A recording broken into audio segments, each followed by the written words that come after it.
Hello student, myself Divya Ilani and I am your biology teacher. तो बच्चों, हम लोगों ने कल पढ़ा था सेल डिवीजन का पार्ट नंबर फर्स्ट। उसमें हमने देखे थे कुछ बेसिक्स और आज हम देखने जा रहे हैं सेल डिवीजन का पार्ट नंबर 2,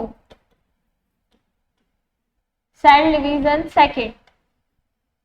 बेटा, कल हमने बात की थी कि सेल डिवीजन दो टाइप्स होते हैं इसके, एक होता है मियोसिस और दूसरा होता है माइटोसिस। अगर बेटा बात करें सबसे पहले मियोसिस की, आज हम पढ़ने जा रहे हैं मियोसिस, जिसको हम हिंदी में बोलते हैं अर्धसूत्री विभाजन। अर्धसूत्री विभाजन। अगर बात करें अर्धसूत्री विभाजन की, तो अर्धसूत्री विभाजन में होता क्या है, इसके दो स्टेप थे, कल मैंने तुम्हें बताया था, मियोसिस 1 और मियोसिस 2। मियोसिस 1 में गुणसूत्रों की संख्या आधी हो जाती है और मियोसिस 2 में गुणसूत्रों की संख्या कैसी रहती है, एकदम सेम रहती है। इसीलिए मियोसिस 2 को हम क्या कह देते हैं, सेम एज माइटोसिस। क्या कह देते हैं, सेम एज माइटोसिस। ठीक है, तो मियोसिस की बात करें तो मियोसिस में 4 अवस्थाएं होती है, जिसमें आती है प्रोफेज। अच्छा, फर्स्ट हम देख रहे हैं मियोसिस फर्स्ट। पहले हम किसको देख रहे हैं, मियोसिस 1 को। मियोसिस 1 में 4 अवस्था आती है, prophase, metaphase, metaphase, anaphase and telophase. अगर बच्चों बात करें हम किसकी, प्रोफेज की, तो प्रोफेज में कुछ सब फेजेस आती है, जिनको हम कहते हैं leptotene, leptotene, zygotene, pachytene, diplotene, diplotene and diakinesis.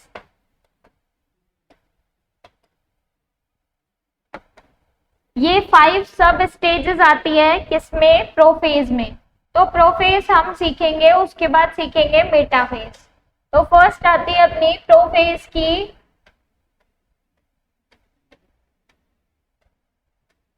लैप्टोटीन। लैप्टोटीन में क्या होता है बच्चों, लैप्टोटीन में जो गुणसूत्र है, अब बेटा आपको पता है अगर मियोसिस हो रहा है, क्या हो रहा है, अगर मियोसिस हो रहा है तो मियोसिस में होता क्या है कि गुणसूत्र कैसे हैं, 2n है, बिकॉज n सेल कभी भी मियोसिस करेगी ही नहीं, बिकॉज n/2 एग्जिस्ट नहीं होता। तो अगर बात करें किसकी, मियोसिस की, तो मियोसिस किस में हो रहा है, ऐसी सेल में जो कि क्या है, 2n है। 2n है का मतलब क्या, कि इसमें कल मैंने बताया था गुणसूत्र कैसे उपस्थित है, जोड़े में उपस्थित है। कैसे उपस्थित है, पेयर में प्रेजेंट है। तो अगर बात करें गुणसूत्रों के पेयर में होने की, तो बेटा पेयर का मतलब है कैसे गुणसूत्र होंगे, गुणसूत्र आपको दिखेंगे जोड़े के अंदर, यानी 2 गुणसूत्र एकदम समान। तो मैं आपको होमोलोगस गुणसूत्र एक को मैं बनाने जा रही हूँ येलो से और दूसरे को मैं बनाने जा रही हूँ पिंक से। ये दोनों क्या है, these all are homologous chromosome. बेटा होमोलोगस क्रोमोसोम क्या होता है, ये एक क्रोमोसोम है, ये दूसरा क्रोमोसोम है। जिन 2 क्रोमोसोम जिनके ऊपर जीन क्या हो, सेम। अगर इसके ऊपर आई कलर की जीन है तो इस वाले क्रोमोसोम के ऊपर भी कैसी जीन होगी, आई कलर की जीन होगी। अगर इस क्रोमोसोम के लास्ट में हाइट की जीन है तो इसके भी लास्ट में कैसी जीन होगी, हाइट की जीन होगी। इसी को हम लोग क्या कह देते हैं, इसी को हम लोग कहते हैं होमोलोगस क्रोमोसोम। तो बेटा हम जो अभी करने जा रहे हैं, लेने जा रहे हैं किसमें, मियोसिस में, वो कैसी सेल ली है हमने, जिसके अंदर क्या प्रेजेंट है, जिसके अंदर 2 होमोलोगस क्रोमोसोम प्रेजेंट है। क्लियर, ये दोनों होमोलोगस क्रोमोसोम है और ये दोनों होमोलोगस क्रोमोसोम है। टोटल इस सेल में कितने क्रोमोसोम हो गए, 4।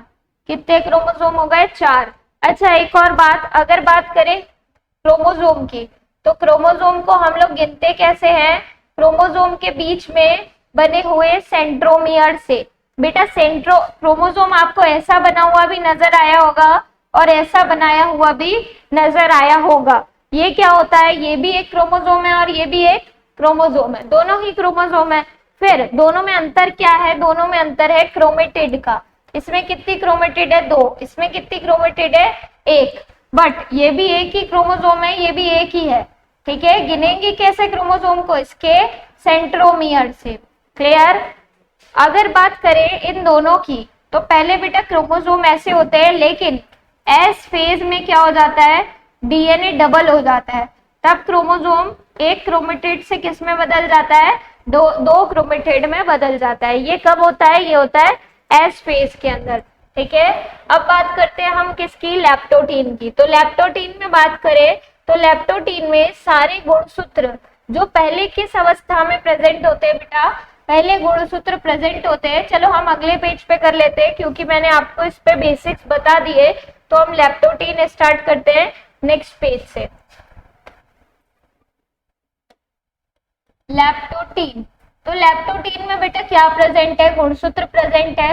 वो क्या हो जाते हैं? संगनित होते हैं। लैप्टोटीन में जो गुणसूत्र है वो पहले किस अवस्था में थे? पहले ऐसी अवस्था में थे कि वो नजर नहीं आ रहे थे, वो ऐसे दागों के रूप में इधर उधर पड़े थे। लेकिन अब ये क्या होने लगे? कंडेंस होने लगे और थोड़ी थोड़ी किसकी आकृति बनाने लगे? गुणसूत्र की आकृति बनाने लगे। तो लैप्टोटीन में क्या होता है? Condensation of chromosome, condensation of chromosome. Condensation का मतलब है अब आपको गुणसूत्र थोड़े थोड़े नजर आने लगे हैं।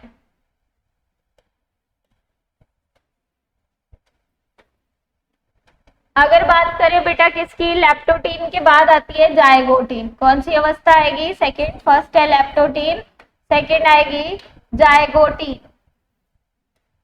जायगोटीन में क्या हो जाता है? ये जो गुणसूत्र है होमोलोगस क्रोमोसोम, ये होमोलोगस क्रोमोसोम कहाँ आ जाते हैं? पास पास आ जाते हैं। कहाँ आ जाते हैं? दोनों होमोलोगस क्रोमोसोम पास पास आ जाते हैं। फिर बात करें किसकी? फिर बात करें पैकेटीन की। इसकी बात करेंगे थर्ड, पैकेटीन की।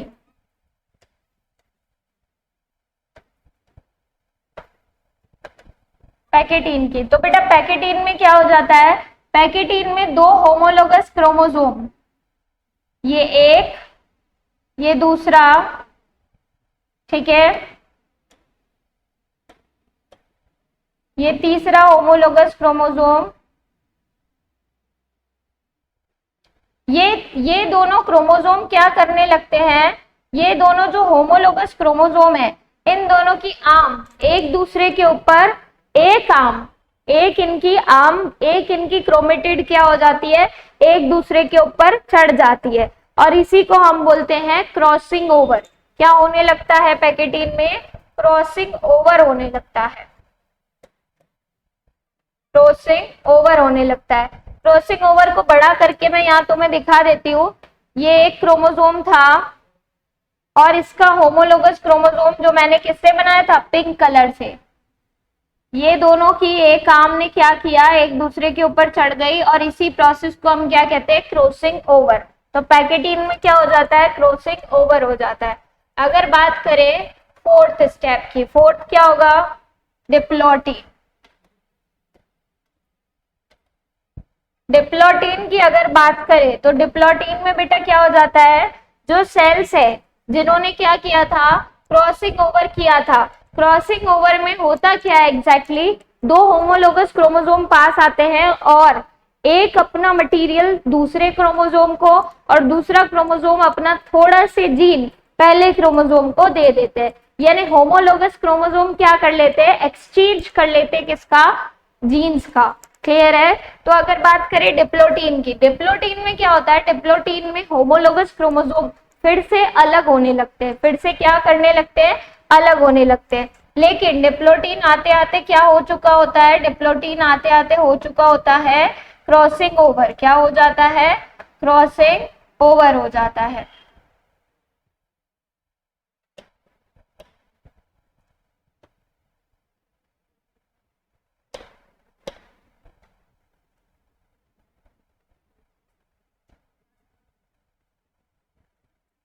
तो बेटा कुछ पार्ट कहाँ आ गया, येलो वाले का कुछ पार्ट किसके अंदर आ गया, पिंक वाले क्रोमोसोम के अंदर आ गया, और पिंक वाले क्रोमोसोम का कुछ पार्ट कहाँ चला गया, कुछ पार्ट चला गया येलो वाले क्रोमोसोम में चला गया।